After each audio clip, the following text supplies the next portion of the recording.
Parallax Effect Figma. If this guide helpful, don't forget to like and subscribe. Go to your browser and type in Figma.com on the search bar. Log into your account. If you don't have one, you can create one first. Once you go to the home page, go to the left sidebar and click on All Projects section, and when your project appears, click it. Now locate the Create button and click it.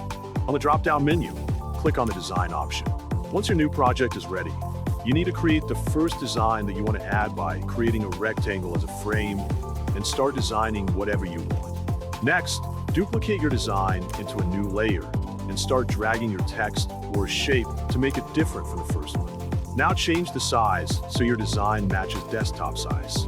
After everything is set up, go to the prototype section and start by clicking your scroll bar first. Now drag the scroll bar into the second layer. And when the pop-up option appears, change the interaction from on-click into on-drag. Do the same thing from the second layer back into the first layer. Once all is done, click the preview icon on your first layer to see your animated shape.